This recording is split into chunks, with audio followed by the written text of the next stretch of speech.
Ми-29 разработали в научно-конструкторском объединении «Фазотрон».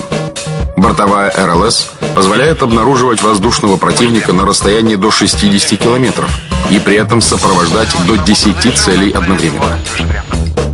Другой важной составляющей прицельного комплекса является квантовая оптиколокационная станция, сокращенно КОЛС. Станция имеет теплопеленгатор. Смысл его работы понятен из самого названия.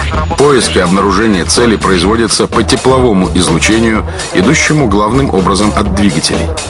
Расстояние до цели определяется с помощью лазерного дальномера целеуказателя. Для ускорения процесса наведения разработали нашлемную систему целеуказания. Выбрав цель визуально, летчик отслеживает ее поворотом головы, выдавая тем самым целеуказание ракеты. Такой режим прицеливания применяется в условиях ближнего маневренного боя. Кстати, подобные системы на западных истребителях появились только в 90-е годы. Когда шло объединение Германии, значит, экспорты немецкие из Люфтваффе, Бундесвера, получили доступ к этим машинам, они приехали, после изучения сделали представление в Бундесвер, что такого самолета класса нет ни у кого. Журнал называется «Playboy». Немецкий летчик пишет: это, говорит, непревзойденный киллер. Достаточно было летчику выпустить монокль на шлеме, и дальше управление ракетами шло взглядом летчика. И ни одному самолету не удалось в ближнем бою уйти от этого. Ни Еврофайтеру, ни F-18. Вот, Торнадо, Ягуар, я просто не говорю. Как они там пишут, эти самолеты были для МиГ-29 на закуску. Под стать передовым системам наведения было и новейшее ракетное вооружение, также специально разработанное для истребителей 4-го поколения. Особо следует упомянуть ракету Р-73. Р-73 – управляемая ракета ближнего боя с тепловой головкой самонаведения. Она долгие годы не имела себе равных. Двигатель ракеты с управляемым вектором тяги, что обеспечивает ей феноменальную маневренность. Обратите внимание, через мгновение после пуска траектория полета ракеты меняется на 90 градусов. Летчику не обязательно сохранять ось оружия на самолете противника. Достаточно просто видеть его через нашлемный прицел. Увернуться от Р-73 в ближнем бою практически невозможно. Дальность пуска от 300 метров до 30 километров. Для больших дистанций применяется управляемая ракета средней дальности Р-27. Дальность пуска до 70 километров. Интересная деталь. На момент своего создания МиГ-29 сразу вооружался ракетами и малой, и средней дальности.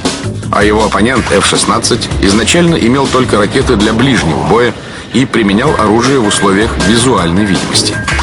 Арсенал вооружения легкого МиГ-29 соответствует тяжелому Су-27, разве что ракет несколько меньше. МиГ-29 может нести под крылом до 6 ракет, по 3 с каждой стороны. Фактически МиГ-29 задал новый мировой стандарт легкого истребителя. Это универсальный воздушный боец, способный вести бой и на ближней, и на средней дистанции. На истребителе установлена одноствольная пушка ГШ-301 конструкции Грязева-Шипунова. Калибр 30 мм. Боекомплект 150 снарядов. Темп стрельбы 1800 выстрелов в минуту. Пушку можно применять как для стрельбы по воздушным, так и по наземным целям. Кроме того, МиГ-29 может нести авиационные бомбы и неуправляемые ракеты. В данный момент происходит подвеска 250-килограммовых бомб.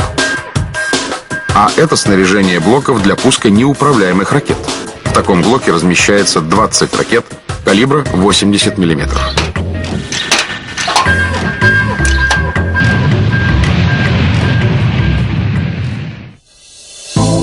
Массовое поступление МиГ-29 в авиачасти началось в 1986 году. К тому моменту в ОКБ разработали двухместный учебно-боевой вариант самолета МиГ-29УБ. Правда, размещение второго члена экипажа потребовало отказаться от бортового локатора, а соответственно и от применения ракет средней дальности. Во всем остальном Спарка не уступает одноместной машине. В задней кабине установили специальные пульты, с помощью которых инструктор может имитировать различные виды отказов систем самолета. Для улучшения обзора в задней кабине поставили перископ. Да-да, именно перископ. Но не такой, как на подводной лодке, а вот такой. Он выполнен в виде системы зеркал. Перископ используется на взлете и при посадке. Он позволяет инструктору видеть взлетно-посадочную полосу перед самолетом. Появление МиГ-29УБ ускорило переучивание летчиков на новый истребитель.